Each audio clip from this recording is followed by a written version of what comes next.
ጤና ይስጥልን እንደምን አላችሁ እንደምን አመሻችሁ እንደምን ከረማችሁላችሁም ባላችሁበት ሰላሙን ጤናን እንመኝላችኋለን። ፓርሴቡላዎችን ዛሬ ላይ ዜሮ ደረጃ ላይ እንመልሳቸዋለን። ፓርሴቡላዎች ከኛ ምን ነው የሚፈልጉት? እውነቱ የተናገረ ሰው በዚህ ዓለም ላይ አይወደድም። ወደዳችሁም ጠላችሁም ሰሞኑን ያልነው ነገር ኤርትራ ሉዓላዊ ሀገር ነች። የኢትዮጵያ መንግስት አካሄዱ ትክክል አይደለም። የኢትዮጵያ መንግስት ባለስልጣናት እርስ በርሳቸው መናበብ አልቻሉም። እርስ በርሳቸው እየተነቋቆሩ ነው። አገር እየፈረሰ ነው። ህዝብ እየተሰቃየ ነው። ጦርነት ውስጥ እየማቀቀ ነው ማለታችን መጥፎ ነው። ለሚሆነው ነገር ፋርሴቡላዎችን በየቦታው እያስተማራችሁ ፋርሴቡላዎች ዛሬ ላይ መጥተው አብይ አህመድ በመርፌ ቀዳዳ ሾልኮ ሄደ ብሎ የአብይ መንግስት ከተናገረም ፋርሴቡላዎች የአብይ አህመድ መንግስት ዛሬ በመርፌ ቀዳዳ ውስጥ ሾልኮ ወጣ ሄደ ነው ቢሉን፣ በእንደዚህ አይነት ሁኔታ ያንን እውነቱን አጋልጠን መናገራችን ትክክል አይደለም ወይ? ይህንን ያልነው ፋርሴቡላዎች ዛሬ ላይ ትክክለኛ ታሪክ ነው የነገርናችሁ። የኢትዮጵያ አካሄድ ትክክል አይደለም። ኤርትራ ሉዓላዊ አገር ነች። የኢትዮጵያ መንግስት ህዝብን እየበዘበዘን ያለው ጦርነት በየቦታው ተንሰራፍቷል። ህዝብ እያለቀ ነው። ለዚህ መፍትሄ ስጡት። መናበባችሁ ትክክል አይደለም። በትክክል እየተናበባችሁ አይደለም። የአንዳችሁ ሀሳብ ከአንዱ ጋር ይጋጫል። የባለስልጣናት መዋቅር የላላና ከመንግስት መዋቅር ጋር የማይጣጣም ሆኖ አግኝተነዋል። ለዚህ ነው ሚዲያ ላይ ወጥተን እየተናገርን ያለ ነው። ውድ አድማጭ ተከታታዮቻችን እነዚህና ሌሎችንም በአንድነት አቀናብረን ዛሬ የምንነግራችሁ አለ። ሰላም ጤና ይስጥልኝ። በድጋሚ እንደምናላችሁ ውድ አድማጭ ተከታታዮቻችን እስከ መጨረሻው ተከታተሉን። ኢትዮጵያና መላቅጦ የጠፋው የአብይ መዋቅር መፍረሱን የሚሉ ጉዳዮችንም እናነሳለን። አሁን በቀጥታ ወደ ፕሮግራሙ እንመራችኋለን። ተከታተሉን።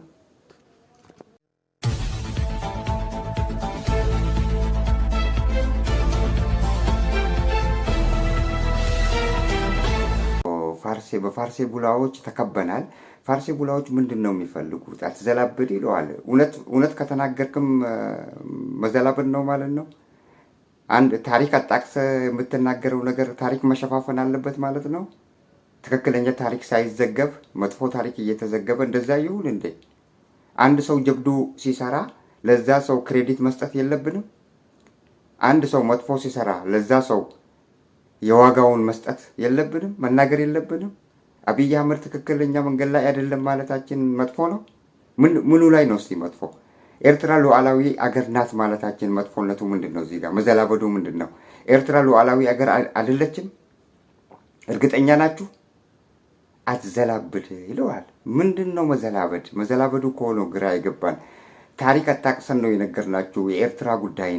የኤርትራ ጉዳይንም ፕሬዚዳንት ኢሳያስ አፈወርቂም እንዲህ ናቸው። በአንድ ወቅት ላይ የጦር ሜዳ ውስጥ ነበሩ። 30 ዓመት ተዋግተው ኤርትራን ነፃ ወጧት። እሱና ጓደኞቹ እሱና ሌሎች ታጋዮች እና ምንድን ነው እዚህ ጋር አሁን ኢሳያስ አፈወርቂ ለሰሩት ክሬዲት መስጠትና አብይ አህመድ ደግሞ ለጠፋው ጥፋተኛ ነው ብሎ የሚገባውን ክሬዲት መስጠት ምኑ ላይ ነው መዘላበድ? አሁንም ወደዳችሁም ጠላችሁም እኛ አይከፈለንም። መቼም ቢከፈለንም አንፈልግም፣ አንቀበለውም። ኢትዮጵያ ትክክለኛ አካሄድ ላይ አይደለችም እያልን ነው። ወደብ እየተፈለገ ያለው ለዩናይትድ አረብ ኤሚሬት ነው፣ ለኢትዮጵያ ህዝብ አይደለም። ፓርሴቡላዎች መቼ ነው የሚነቁት? ለገንዘባችሁና ለከርሳችሁ ስትሉ ለምንድን ነው ትክክለኛ ታሪኩን መደባበስና እሱ በሚላችሁ አካሄድ ለመሄድ የምትፈልጉት? ፓርሴቡላነት አያዋጣም። እውነቱን ተናግረህ በመሸበት ማደሩ የተሻለ ነው። ኢትዮጵያ ያለችበት ሁኔታ ጥሩ አይደለም። ከጎረቤቶቹ ጋር ንክኪ ያላት፣ ከኤርትራ ጋር፣ ከሶማሌ ጋር። ከዚህ ቀደም ሶማሌ ሀገር ሄደው ያቺ ሶማሌላንድ የተባለችው ነገር የዓለም አቀፉ ማህበረሰብ እውቅና ያልሰጣትን እውቅና እኔ ልስጥሽ ብለው እውቅና ሰጣትና ከዛ የባህር በር እንዲሰጡት ተፈራረሙ። ከዛ በኋላ ትልቋ ሶማሌ ተነሳቻ ሶማሊያ ተነሳችና አብይ አህመድ በራሴ አገር ላይ ሉዓላዊነቴን ተዳፍሮ የሚሰራው ነገር ያው እዩልኝ ብሎ ለኢጋድ እና ለተባበሩት መንግስታት የዓለም ድርጅት ማመልከቻቸውን አስገቡ። ያ ማለት ምንድነው? አብይ በትክክለኛ መንገድ ላይ አይደለም። አሁንም ሶማሊያ እያለች ከሶማሌ ልገንጠል ብላ እውቅና የዓለም አቀፉ ማህበረሰብ የነፈጋት ሶማሌላንድ አንዲት ደሴት አለች ፑንትላንድ እና በሶማሌ ላንድ አካባቢ ላይ ያቺ መሬት ላይ ነው ውዝግቡ በአብዛኛው ውዝግብ ሲያደርጉ የነበሩት እና ትልቋ ሶማሊያ ስር ትተዳደር ነበር። በዚያድ ባሬ ወቅት ላይ ዚያድ ባሬ ስልጣናቸውን ሲለቁ ነፃ አገር ነኝ ብላ ነው ያወጀችው በ1991 እንደ አውሮፓውያን አቆጣጠር። ከዛ የዓለም አቀፉ ማህበረሰብ እሷ ተገንጥዬ የራሴ የሆነ መንግስት መሰረታለሁ ብላ እውቅና እንዲሰጧት ስትጠይቅ የዓለም አቀፉ ማህበረሰብ እውቅና አንሰጥሽም አላት። ያንን ነው ሄደው ወደብ ፍለጋ እውቅና እኔ እሰጥሻለሁ። የዓለም አቀፉ ማህበረሰብ ያልሰጣትን እውቅና አብይ አህመድ እውቅና ሰጣት ማለት ይጸናል እንዴ? ወይስ ደግሞ በሪፈረንደም ያንን ሉዓላዊነቷን ማስከበር ትችላለች እንዴ አብይ ስለሰጣት እውቅና? ስለዚህ ያም አካሄድ ትክክል አይደለም። ሶማሌላንድ ራሷ የሶማሊያ መንግስት የራሴ ግዛት ነች ሶማሌላንድ ብለው ነው የሚያውቁት። ምንም እንኳን እሷ ልገንጠል ብላ አተካሮ ብታነሳም እና አብይ አህመድ ሄዶ እዛ እንትን መስጠት ለነሱ እውቅና መስጠት ትክክል አይደለም። እንደገና ከዛ ትክክል አይደለሽም ተብለው እኮ ሶማሊያ ከሰሰቻቸው የኢትዮጵያ መንግስት በኢጋድ እና በተባበሩት መንግስታት ቅሬታዋን አቀረበች። የኢትዮጵያ መንግስት ሉዓላዊነትን ተዳፍሮ የራሴ ነገር እውቅና ልስጥሽ እያላት ነው፣ እንድትገነጠል እያደረገ ነው። ስለዚህ በራሴ ሀገር ላይ ሉዓላዊነትን ተዳፍሯል ብሎ ነው የከሰሰው የሶማሊያ መንግስት። በሚከስበት ወቅት ላይ የዓለም አቀፉ ማህበረሰብ ኢትዮጵያ ላይ ማጉረምረም ጀመሩ። በዚህን ወቅት ላይ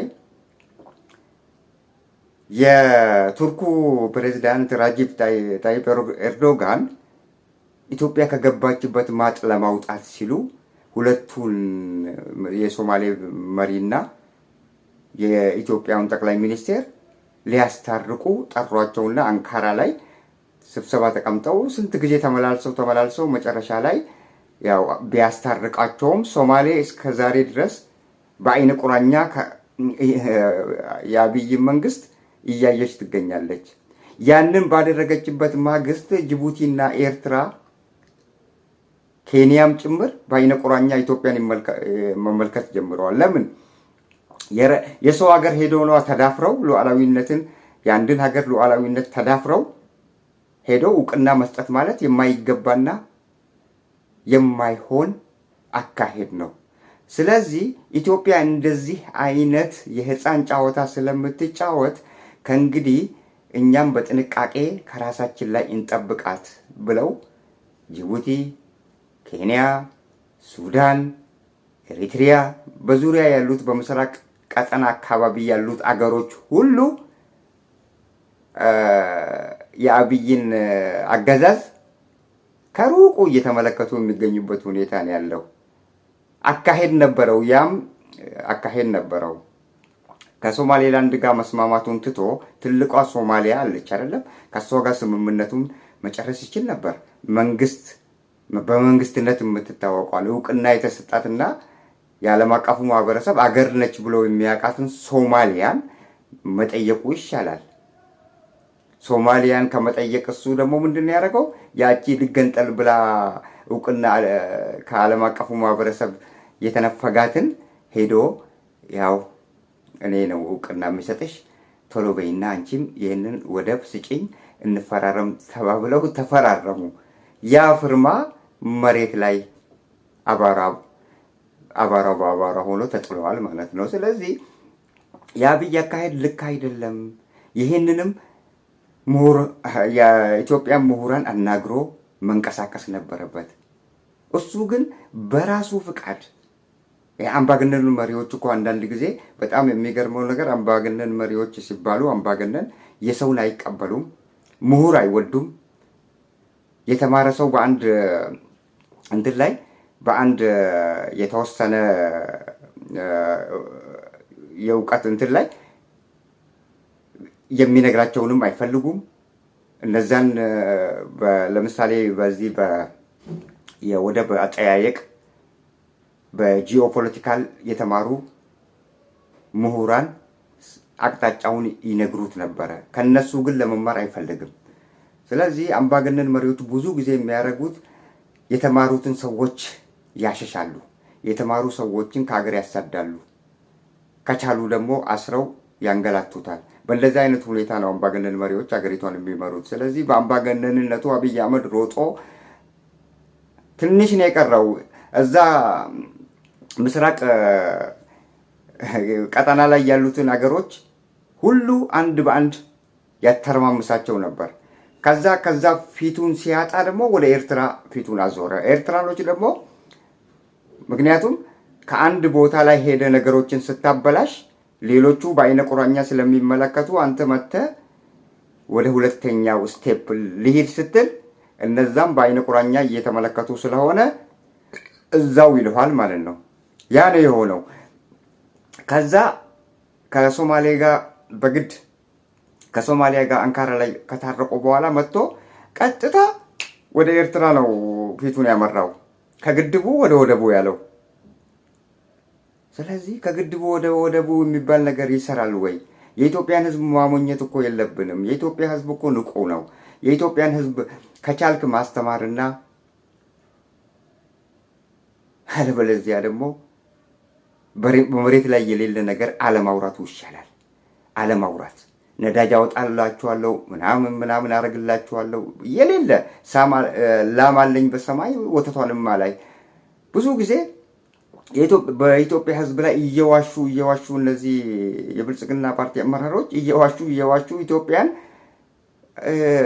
ጆሮአቸውን አደንቆረዋታል። አሁን ለምሳሌ ኤርትራ ሉዓላዊ አገር ነች ብለው ሕዝባቸውን ከማስተማር ይልቅ የኤርትራ ወደብ አሰብ የወሎ ግዛት ነች፣ ትገባናለች፣ የኛ ነች ይሉዋል። እንደዛ ከማለት ፋንታ ግን ኤርትራ ሉዓላዊ አገር ነች፣ አሰብም የራሳቸው ወደብ ነው። የኢትዮጵያ ሕዝብ ሆይ አሁን ከኤርትራ መንግስት ጋር በስምምነት ይህን ነገር በክራይም ቢሆን በሚቻለው መንገድ እንጠይቅና የሚሰጡን ከሆነ ያው ኑሮ ይቀየርላቸዋል። እንደዚህ አይነት አነጋገር ነበር መናገርም የነበረባቸው። ሳይሆን ግን ውጊያውን ከተነሳ የሚሆነው ነገር እናውቃለን ምናምን እያሉ እየፈኮሩ ፋርሴ ቡላዎቹን በየሚዲያዎች እያሰራጩ ፋርሴ ቡላዎች በነገራችን ላይ ፋርሴ ቡላዎች እኔ የምናገረውንም ነገር ቀንጨብ ያደርጉና መልስ ይሰጡኛል ወይ በውስጥ በኩል ይጽፉልኛል። ከኛ ጋር ሁንና በአንድነት እንስራ። ምንድነው ከነሱ ጋር መስራው? እኔ አልፈልግም። ከፈለክ በውስጥ መስመር አይደለም የምትጽፍልኝ፣ ዳይሬክት ናና ጻፍልኝ የምትፈልገውን። ህዝብ በሚያየው ኮሜንት ላይ ሲያቅታቸው ኮሜንት ላይ መጥተው ትዘባርቃለህ ምናምን ነገር ይለዋል። ምንድነው የምዘባርቀው? ትክክለኛ አነጋገር ነው እኮ። ኤርትራ የኢትዮጵያ አካል አይደለችም። ዛት ኦል። ይሄ ማለት ኃጢአት ነው እንዴ? ሱዳን የኢትዮጵያ አካል ነች እንዴ? ጅቡቲ የኢትዮጵያ አካል ነች? ኬንያ የኢትዮጵያ አካል ነች? አይደለችም። ስለዚህ ኤርትራም የኢትዮጵያ አካል አይደለችም። ኢትዮጵያ ትልቅ ግዛት አላት። ያ አይበቃትም እንዴ? ምንድነው መስገብገቡ? ከዛ ከኢትዮጵያ ህዝብ የሚሰበሰበው ቀረጥና ታክስ እኮ ቀላል ብር አይደለም። እንኳን ወደብ አይደለም የፈለገውን ነገር ሊከራይልህ ይችላል። ያንን የሰበሰብከውን በጦርነት ላይ እያዋሉ ያንን የሰበሰቡትን ከህዝብ የሚሰበሰበውን ታክስና ግብር እየሰበሰቡ የጦር መሳሪያ አንዴ ድሮን እየገዙበት አንዴ ስናፐር እየተገዙበት ከህዝብ ተሰብስቦ ህዝብ ያልቅበታል። ያ ገንዘብ ስናፐር ይገዛል፣ ወይ ድሮኑ ይገዛበታል። ድሮኑ ጥይቱን ሞልቶ ይሄድና ህዝብ በተሰበሰበበት አረሩን ይለቀዋል። ህዝብ ይሞታል። የተሰበሰበውም ታክስ ከህዝብ ነው። ገንዘቡ የመጣው ከህዝብ ነው። በህዝብ ገንዘብ ህዝብን መጨረስ ማለት ነው። እንዲህ አይነት ስራ እየሰሩ ያሉ አምባገነን መሪዎች ናቸው። ለነዚህ ነው እንዴት አላ ያልሆነ ክሬዲት የምንሰጠው እኛ? ለነዚህ ነው እንዴ እኛ ማለት ገንዘብ ተቀብለን ፖለቲካቸውን የምነፋላቸው?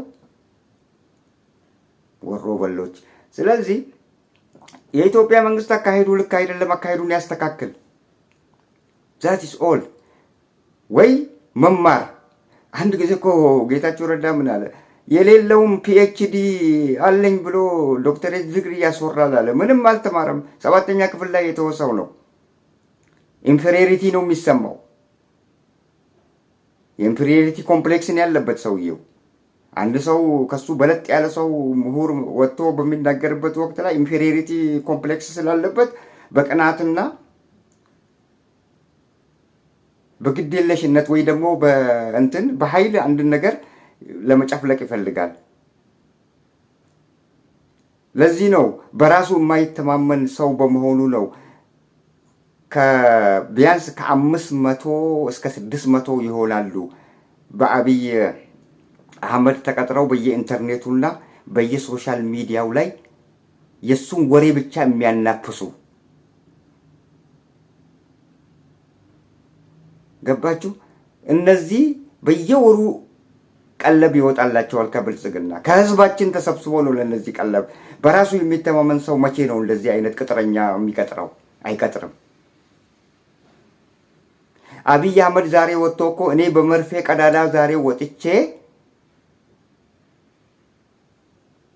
ሐረር ደረስኩ ወይ ደግሞ በመርፌ ቀዳዳ ውስጥ እየሾለኩ እየሄድኩ ከአዲስ አበባ ተነስቼ ጅማ ሄድኩኝ፣ ከአዲስ አበባ ተነስቼ ባሌ ሄድኩኝ ብሎ እኮ ሰውየው ቢያወራ ፋርሴ ቡላዎችን መጥተው እኮ አብይ አህመድ ዛሬ በመርፌ ቀዳዳ ውስጥ ከአዲስ አበባ ተነስቶ ከቤተ መንግስቱ ተነስቶ ሐረር ሄደ፣ ባሌ ሄደ፣ ጅማ ሄደ ይሉሃል።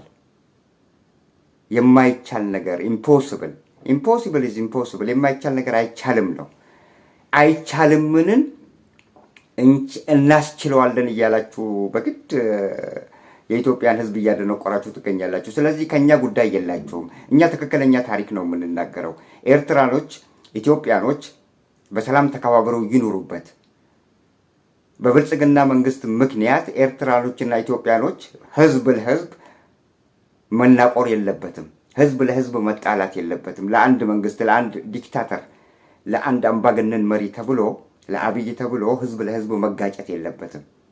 ህዝብ የሚሆነውን ያውቃል። ህዝብ ማ እንደሚበጀው ያውቃል። አብይ አህመድ ነገ ይሄዳል። ኢሳያስ አፈወርቂም ነገ ይሄዳሉ። ህዝብ ለህዝብ ግን ፍቅር ናቸው። የትም አይሄድም ህዝብ ለህዝብ። ስለዚህ እኛ የአንድን ስርዓት አካሄድ ትክክለኛነቱን አንድ ነገር ጥሩ ነገር ሲሰሩ እናደንቃቸውና ጥሩ ነገር እዚህ ላይ ሰርተዋል እንላለን። ሁሌ መጥፎ ነገር ደግሞ ሲሰሩ መጥፎውን ነገር እያየን አይ ዛሬም ትክክለኛ መንገድ ላይ ናቸው ብለን በየትኛው አእምሮ ነው ተቀብለን ያንን ልንላቸው የምንችለው? ስለዚህ እኛ አንልም። እኛ እውነቱን እንናገራለን። እውነቱን በምንናገርበት ጊዜ ታሪክን አጣቅሰን እየተደረጉ ያሉትን መረጃዎች አጣቅሰን በአንድነት አድርገን ነው የምንነግራችሁ። ስለዚህ ራሳቸውም ይህን ሁሉ ቅጥረኛ ቀጥረው በየሚዲያው በየሶሻል ሚዲያው ላይ ዳይሬክት ወጥተው አንድ ያልተደረገ ነገር በመሬት ላይ የሌለ ነገር ይነግሩሃል። በጣም የሚገርመው ነገር በአንድ ወቅት ላይ በተደጋጋሚ አብይ ምናምን ሄዶ አስመረቀ ይሉና ያንኑ ፎቶ ያንኑ ቪዲዮ ከአንድ 6 ወር በፊት የተደረገ ቪዲዮ እንደገና ሌላ ያስመረቀው እንትን አለ ብለው በምርቃቱ ላይ ተገኝተው ብለው ያመጡላል። ያንኑ ፎቶ ያንኑ ቪዲዮ። ይሄ ነው በኢትዮጵያ መንግስት በራሱ የማይተማመንና የሚያደርገውና የሚደረገውና የማያደርገውን የማያውቅ። ብዙ ጊዜ ቪዲዮ ይጭኑና ቪዲዮውን ወዲያውኑ ያነሱታል። በራሳቸው አይተማመኑማ። የተናገሩትን ቃላቶች እየቆራረጡ ለህዝብ ያቀርባሉ። ሰልችቷቸዋል ህዝብ። ቪዲዮዎቹን አትቆራረጡ። ቪዲዮዎቹን በትክክለኛ የተናገራችሁትን ሰው የተናገረውን መዋጥ አይችልም፣ መመለስ አይችልም። አንዴ ለህዝብ በኢትዮጵያ ቴሌቪዥን የቀረበውን ፕሮግራም በዩቲዩብ እና በሌሎች ድረገጾች ላይ ሲጭኑት ቆራርጠው ይለቁታል። ለምንድን ነው በራስ መተማመን የሌለው? ይሄ ነው እንዴ መንግስት ማለት? ለዚህ መንግስት ነው እንዴ እናንተ ፋርሴ ቡላዎች ዛሬ እኛ በምንናገርበት ወቅት ላይ አንዴ ትዘባርቃለህ፣ አንዴ ብዙ ነገር ትናገራላችሁ። እኔ አልዘባርቅም። እኔ እውነቱን እየነገርኳችሁ ነው። እውነቱ ታሪኩን አጣቅሼ የነገርኳችሁ ነው። የኢትዮጵያ ታሪክ ከመቼ ጀምሮ እንደሆነ ነገርኳችሁ። የኤርትራ ታሪክ ከጥንት ጀምሮ እስከምን ድረስ እንደሆነ፣ መቼ ነው ኤርትራ በኢትዮጵያ ግዛት ስር የታቀፈችው፣ ማን ነው፣ በየትኛው መንግስት፣ በየትኛው ስርዓት ብለን ነው የተናገርነው። በኃይለ ሥላሴ ዘመን ነው ኤርትራ ከኢትዮጵያ ጋር የተለባለቀችው ነው ያልነው። ያንም ማለታችን መዘባረቅ ነው እንዴ? ወይስ መነገር የሌለበት ነገር ነው እሱ ታሪክ? እኛ ዛሬ ባንናገረው ታሪክ አያውቀውም? የተጻፈ ታሪክ የኤርትራ ህዝብ አያውቀውም? የኢትዮጵያ ህዝብ አያውቀውም? የተማረው ማህበረሰብ። ስለዚህ ለምንድን ነው እናንተ በትክክለኛ መንገድ አካሄዳችሁ ትክክለኛ መንገድ ላይ አይደላችሁም ብለው የሚነግራችሁን ሰው የምትጠሉት? መጥላት የለባችሁም። በሌላ በኩል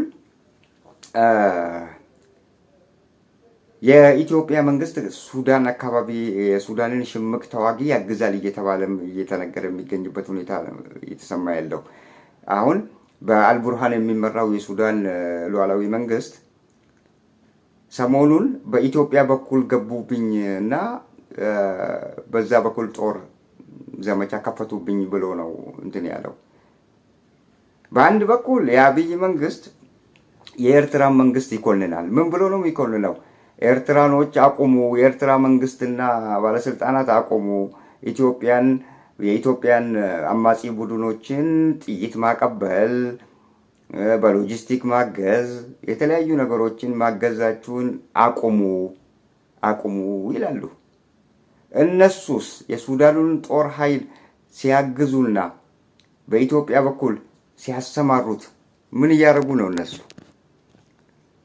እና እንዲህ አይነት ነገር ይነግሩናል። ስለዚህ የሰው አገር ውስጥ የራሷን አገር ማስተካከል ያቃታት ኢትዮጵያ የራሷን አቅተዋት በጎረቤት አገር ጣልቃ እየገባች አሁን በዛ በምስራቅ ቀንድ አካባቢ ላይ ያሉትን አገሮች ለማተረማመስ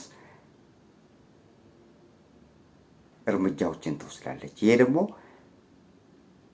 ለሀገሪቱም አይበጅም፣ ለወደፊቱ ታሪካችንም ለኢትዮጵያ ታሪክም አይበጅም።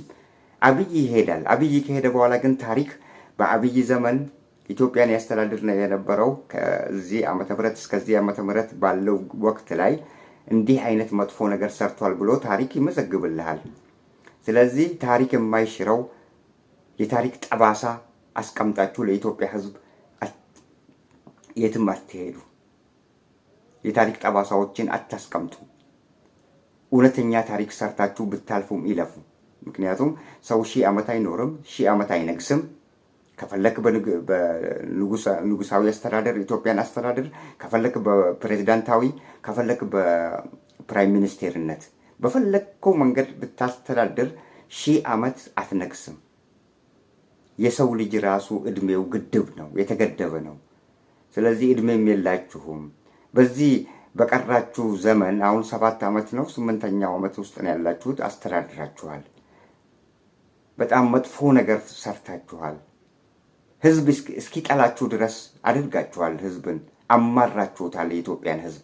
ስለዚህ ዛሬ ላይ እስቲ ማስተካከል ያለብን አሁን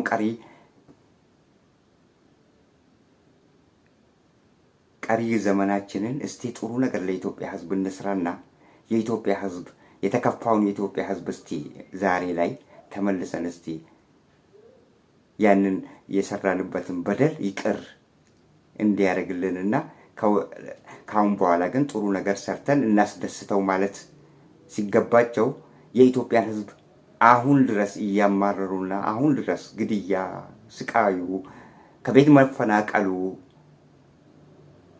የኢትዮጵያ ጫንቃ መሸከም እስከሚያቅተው ድረስ እያደረጉት ነው። በድሮን ሰው ይደበደባል። ገንዘብ የሚሰበስበው ከኢትዮጵያ ህዝብ፣ አንዳንድ ጊዜ ደግሞ ከእርዳታ የሚያገኙትን ገንዘብ ኢትዮጵያን እያሳደጉ ሳይሆን ኢትዮጵያን ወደ ሲኦልነት እየቀየሯት ይገኛሉ። በተለያዩ አካባቢዎች ያሉ ጦርነቶችን ማቆም ተስናቸው ዛሬ ላይ በእንትን ላይ ወጥተው ሲናገሩ ግን በፓርላማቸው ላይ አላያችሁም እንደ የፓርላማ እንትኖች ለሰላማዊ መንገድ እኛ እኮ ሰላም ባንፈልግ ኖሮ የኦሮሞን ነጻነት ሰራዊትን እኮ ሸኔን ከኤርትራ እናመጣውም ነበር። ታዲያ ከኤርትራ አምጥታችሁ መቼ ነው ጥሩ ነገር የሰራችሁት? መቼ ነው በተግባር ለኢትዮጵያ ህዝብ መታረቃችሁን ያሳያችሁት? ሰላም ፈጥራችሁ መቼ አሳያችሁት? ከፋኖ ጋር በቀደም ለታ ታረቅም ብላችሁ የሰራችሁት ፊልም አይደለ እንዴ? በመሬት ላይ ያለውን ነገር ማድረግ እየቻላችሁ የፋኖ አደረጃጀት ከነሱ ውስጥ አንድ ሰው ብቻ ግለሰብ ወስዳችሁ የእናንተ ጀሌ ከሱ ጋር ስምምነት ተፈጥሯል፣ ከእንግዲህ በአማራ ክልል ጦርነት የለም ብላችሁ ለኢትዮጵያ ህዝብ 130 ሚሊዮን ለኢትዮጵያ ህዝብ በማታለያ ሚዲያችሁ ስትለቁና ስታወሩ አታፍሩበትም? በመሬት ላይ ማድረግ እየቻላችሁ። ስለዚህ ፓርላማ ላይ ወጣው ምንድነው የሚሉት? እኛ እኮ ሰላም ስለምንፈልግ ነው የኦሮሞ ነጻነት ሰራዊትን ከእንትን ያመጣ ነው ከኤርትራ አምጥተን ፊልም ሰራንበት ነው። እንደገና ተመልሶ ከአማራ ፋኖ ጋር ደግሞ ይታረቃሉ ብለን ስንጠብቅ ፊልም ሰርተው ፌክ ሰርተው የማይሆን ነገር ሰርተው ለኢትዮጵያ ህዝብ ለሚዲያ አቀረቡ። እኛን እንኳን እንድንሳሳት አደረጉን ማለት ነው በወቅቱ። ስለዚህ በመሬት ላይ ሰላምን ማስፈን የምትችሉ እራሳችሁ ናችሁ። የጎረቤት ሀገርም እያገዛችሁ የጎረቤት ሀገርም እንቅልፍ እንዳትነሱ። አፍንጫ ሲነካ አይን ያለቅሳል ይላል። ዛሬ ላይ ሱዳን ብትነካ ኤርትራ ትነካለች። ኤርትራ ስትነካ ኬንያ ይነካል። እርስ በርሳቸው እንዲጠራጠሩና እርስ በርሳቸው ወደ ሌላ የማይፈለግ የማይወጡት ዕዳ ውስጥ የጎረቤት ሀገሮችን እንዳታስገቡ። ዝም ብላችሁ ደግሞ መኮነን የሌለበትን ነገር እየኮነናችሁ እንትን አትበሉ። የቤት ስራችሁን እዛው ስሩ። ህዝብ የሚደሰትበትን ጥሩ ስራ አምጡ። ህዝብ ዛሬ ይደሰት። የኢትዮጵያ ህዝብ እኮ ዛሬ ላይ አንድ ዳቦ በልቶ ማደር ያቃተው መላው የኢትዮጵያ ህዝብ ከሱ ላይ በግድ እየመነጨቃችሁ ታክስ እየጨመራችሁበት፣ የቤንዚን ዋጋ እያስወደዳችሁበት፣ የዱቄት ዋጋ እያስወደዳችሁ፣ ስኳሩን እያስወደዳችሁ፣ ዘይቱን እያስወደዳችሁ የኢትዮጵያ ህዝብ ተማሮ መጨረሻ ላይ በረሃብ እንዲያልቅ በቸጋር እንዲያልቅ እያረጋችሁት የምትገኙበት ሁኔታ ነው ያለው። ከአንድ ህዝብ ተሰብስቦ ያው ህዝብ የሚገደልበት በታሪክ ሰምተን አናውቅም። ከእርዳታ የምታገኙት ገንዘብ ከኢትዮጵያ ህዝብ በታክስና በእንትን በቀን ቢያንስ ብቻ ከሀረርጌ ብቻ ከ1 ቢሊዮን ብር በላይ ነው የሚሰበሰበው ቀረጥ። ከጫት ኬላ ብቻ ከዚህ ከአወዳይ አካባቢ ያለው ከሱ ብቻ 1 ቢሊዮን እኔ ራሱ እስከማውቀው ድረስ 1 ቢሊዮን ይሰበሰብ ነበር። ያንን ሁሉ እየሰበሰባችሁ የራሳችሁን ህዝብ ታስጨፈጭፉበታላችሁ።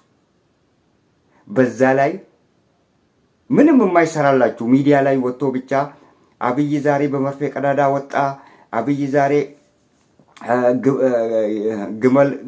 ግመሎችን በመርፌ ቀዳዳ ውስጥ አወጣቸው። እንዲህ አይነት የማይጣጣሙ የማይነገሩ ወሬዎች፣ ሊሆን የማይችሉ ኢምፖሲብል የሆኑ ነገሮችን እሱ ሲነግራችሁ ታስተጋቡለታላችሁ፣ እውነት ታስመስላላችሁ በኢንተርኔት ላይ።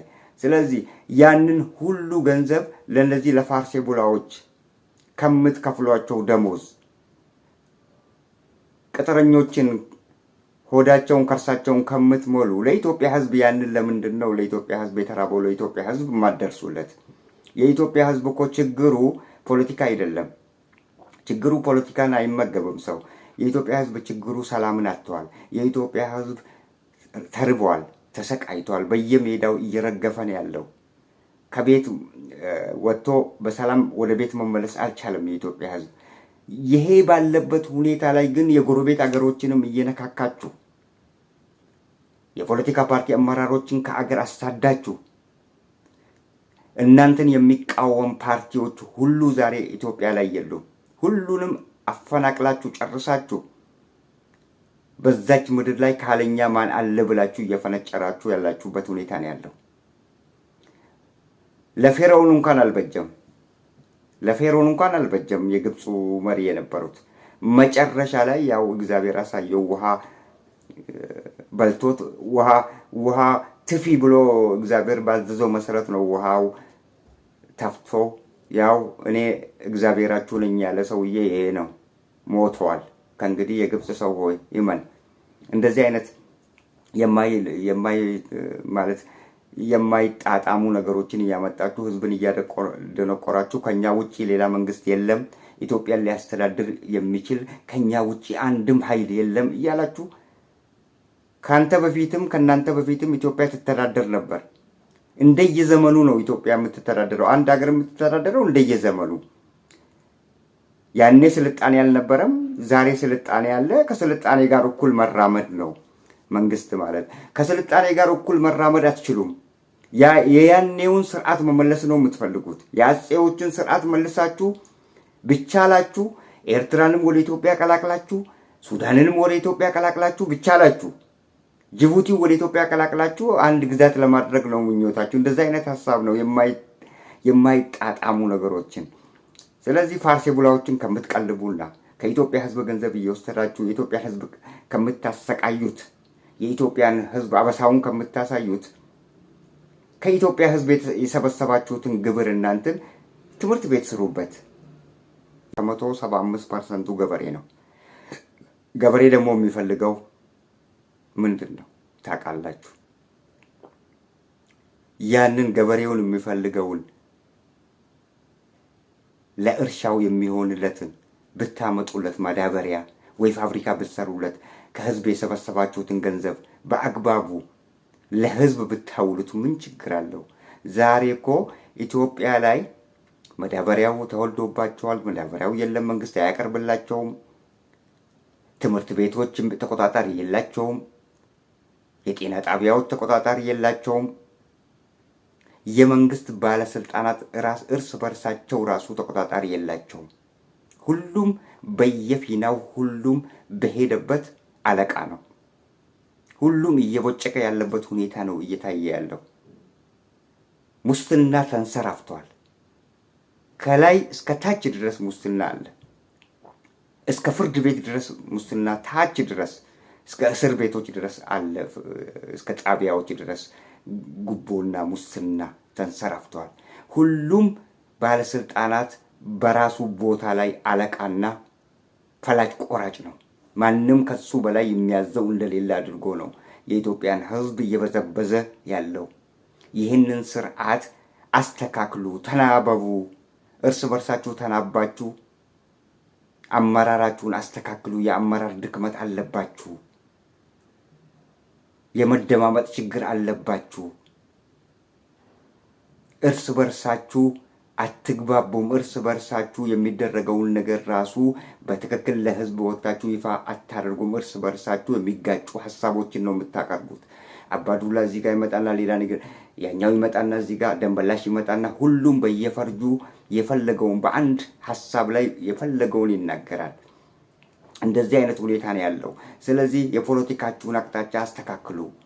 ህዝብ የሚፈልገውን ጥሩ ነገር ስሩለት። ጦርነቱን አቁሙ። በሰላማዊ በሰለጠነ መንገድ በሰላማዊ በጠረጴዛ ዙሪያ ፍቱ። ሀገራዊ መግባባትን አምጡልን። ለኢትዮጵያ ህዝብ ሀገራዊ መግባባት አምጡለት። ሰላም ፍጠሩለት። ከጎረቤት ሀገር ጋር ሰላም ፍጠሩ። ከጎረቤት ሀገር ጋር ወደ ጦርነት የሚያገፋፉ ነገሮችን ንግግሮችንም አትናገሩ። ትላልቅ ሰዎች ናችሁ፣ የተማራችሁ ናችሁ። በአብዛኛው በብልጽግና አመራር ስር ያላችሁት። እሱ ሰውየው ባይማርም እናንተ የተማራችሁ ናችሁ። የተማረና ይሄ ነገር ትክክል አይደለም ያለ ሁሉ ይታሰራል። የሰላም ሚኒስቴሩ ትክክል አይደለም አካሄዳችሁ፣ ከኦሮሞ ነጻነት ሰራዊት ጋር ሰላም ስምምነት እናደርጋለን ባላችሁ መሰረት አላደረጋችሁም። ስለዚህ እኛን ነው ወይ የምታታሉት? ደም መቃባት ነው ወይ የምትፈልጉት? ስላለ ብቻ ታዬ ደንዳ እስር ቤት ተወርውሯል። ስለዚህ ተናበቡ እስቲ። የኢትዮጵያ ህዝብ የሚፈልገውን ታውቃላችሁ እኮ፣ ሳይገባችሁ ቀርቶ አይደለም። እንኳን የኢትዮጵያ ህዝብ አይደለም የፈለገውም አገር ህዝብ የሚፈልገውን ነገር በተፈጥሮ ራሱ እንደዚህ ባትማር እንኳን ታውቀዋለህ። ሰው የመጀመሪያው ፕራዮሪቲ ሰላም ነው የሚፈልገው። ትግራይን ወቅታችሁ ምን ያመጣችሁት ነገር አለ? የኦሮሞ ነጻነት ሰራዊትን ወቅታችሁ ምን ያመጣችሁት ነገር አለ? አማራ ክልል ላይ አሁን ደግሞ ከፋኖ ጋር ጀመራችሁ፣ ምን ያመጣችሁልን ነገር አለ? በየቀኑ የሚሰማው 5 ሰው ሞተ፣ 6 ሰው ሞተ፣ 20 ሰው ተገደለ፣ በድሮን እንደዚህ ሆነ፣ በተባራሪ ጥይት ተገደለ። ይሄ ነው እየተሰማ ያለው። እርስ በርሳችሁ መናበብ ሳትችሉ ቀርታችሁ የፖለቲካ መዋቅራችሁን አበላሽታችሁ የፖለቲካ መዋቅራችሁ ከላይ እስከታች ድረስ ተንሸራቶ ከእጃችሁ አመልጧል።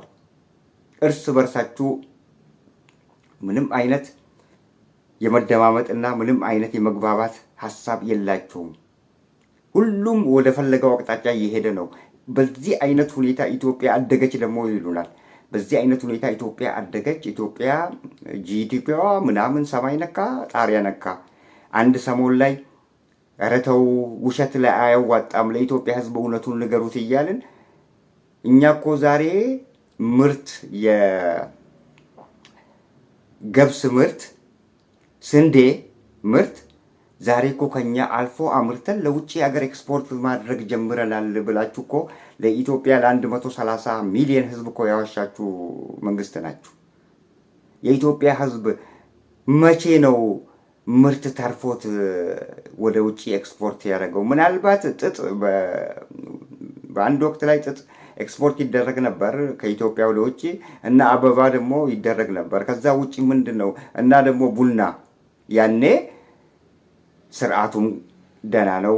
እንደዚህ አይነት የተበላሸ ስርዓት አልነበረም። እርስ በርሳቸው መደማመጥ ይችሉ ነበር፣ ምንም እንኳን ጭቁን መንግስት ቢሆኑም በወቅቱ። ነገር ግን የባለስልጣኑ እርስ በርስ መናበብ መዋቅራቸው የጠበቀና መዋቅራቸውን ጠብቀው ህዝብ ሲመሩ ነበረ። እናንተ ግን መዋቅራችሁ ሁሉ መዋቅር የላችሁ፣ እቅድ የላችሁ። የወር እቅድ፣ የ6 ወር እቅድ፣ የአመት እቅድ፣ አንድ እቅድ የሚባል ነገር የላችሁም። ብቻ ታውራችኋል። የሌለ ነገር ማግኘት ነው የምትፈልጉት። በጉልበት አንድ ነገር ለማሳካት ነው የምትፈልጉት። በጉልበት ደግሞ የሚሳካ ነገር በምድር ላይ የለም። እውነቱን ከነገርናችሁ ትዘባርቃለ ምናምን ትላላችሁ። እዚህ ላይ መታችሁ እነዚህን ሁሉ ማለት ደሞዝ ከምትቀልቧቸው እነዚህ ፋርሴ ቡላዎችን ከምትቀልቧቸው የኢትዮጵያ ህዝብ ለኢትዮጵያ ህዝብ ዋና መሰረት የሆነውን ነገር ለምንድን ነው የማታደርጉለት? ያ ነው ለኢትዮጵያ ህዝብ የሚጠቅመው። ለኢትዮጵያ ህዝብ ዛሬ ላይ የሚጠቅመው መዳበሪያ ነው፣ ጥይት አይደለም። እናንተ ግን ከውጪ ከአውሮፓ ከምናምን አንድ ሰው ትልካላችሁ። ባለስልጣኖች ሲላኩ አሉ ጥይት ለመግዛት ኮሚሽን ያገኛሉ። በቆዩበት ቦታ ላይ ኮሚሽን ያገኛሉ። አንድ ሳጥን ጥይት ሲገዙ ምን ያህል ኮሚሽን እንደሚያገኙ እንደዚህ አይነት ሁኔታ ነው ያለው። የራሳችሁን ባለስልጣን እንኳን ወደ ውጪ ስትልኩ ኮሚሽን እየሰጣችሁ ከኢትዮጵያ ህዝብ ብር እየሰበሰባችሁ እየዘረፋችሁ ኢትዮጵያን አራቆታችሁት። ኢትዮጵያን 0 ደረጃ ላይ ያደረሳችኋት። ኢትዮጵያ እንዲህ አይነት የግፍ መንግስት፣ እንዲህ አይነት ምንም አይነት ሰብአዊ ርህራሄ የሌለው መንግስት በኢትዮጵያ ምድር ታይቶም ተሰምቶም አይታወቅም። ለኢትዮጵያ ህዝብ እንዲህ አይነት መንግስት የመጀመሪያው ነው። 7 ዓመት ሙሉ የኢትዮጵያን ህዝብ እያሻችሁ እያሞኛችሁ የሌለ ነገር ከሰማይ ዱብ እናደርጋለን እያላችሁ ኢትዮጵያን ህዝብ እየዋሻችሁ ዛሬ ላይ ደርሳችኋል። ቀሪ ዘመናችሁን በጥሩ ነገር ላይ ኢትዮጵያን ብትመሯት ምን ችግር አለው? ከኢትዮጵያ ህዝብ ገንዘብ ሰብስባችሁ ጥይት ገዝታችሁ ህዝቡን አጨርሱት። የሲኦል ሜዳ እኮ አረጋችሁት ኢትዮጵያ። አሁን በአማራ ክልል ያለው በየቀኑ ሰው እየረገፈ፣ በኦሮሚያ ክልል እንደዛ ሰው እየረገፈ፣ በየከተማው ደግሞ የሚታወቁ ሰዎች ስራ ሰርተው ሲመለሱ እየተገደሉ እየተረሸኑ፣ ማን ገደላቸው የማይታወቅ ኃይል ነው የገደላቸው እያላችሁን እስከ መቼ ነው ለመዝለቅ በእንደዚህ አይነት ሁኔታ የምትፈልጉት? እስቲ ንገሩን። እናንተ ፋርሴ ቡላዎች ደግሞ አድቡ። የአብይ መንግስት ብልጽግና መንግስት ነገ ትቶ ይሄዳል። እናንተ ናችሁ ከህዝብ ጋር የምትቀሩት። ዛሬ ከዛ የተሰጣችሁን ለሆዳችሁ ብላችሁ ዛሬ ከዛ የተሰጣችሁን ዝም ብላችሁ ለህዝብ የምታወሩ ከሆነና ህዝብ ቂም እየያዘባችሁ ጊዜው እንዳያልፍባችሁ ቶሎ ብላችሁ ወደ ትክክለኛው አቋማችሁ ተመለሱ። መንግስት ይሄዳል፣ መንግስት ይተካል። ከዚህ ቀደምም እኔ ኢትዮጵያን አንድ ጥይትና አንድ ጠመንጃ በእጄ እስክቀር ድረስ እዋጋለሁ፣ እዚሁ እደፋለሁ ብሎ መንግስቱ ኃይለማርያም ሲፎክር መጨረሻ ላይ ትቶት ሄደ። ዛሬም በስደት ላይ ነው ያለው። ኃይለ ሥላሴም ሄደ፣ ሚኒልክም ሄደ፣ ቴዎድሮስም ሄደ። ሁሉም በየፊናው ሁሉም በየፈርጁ ይሄዳል።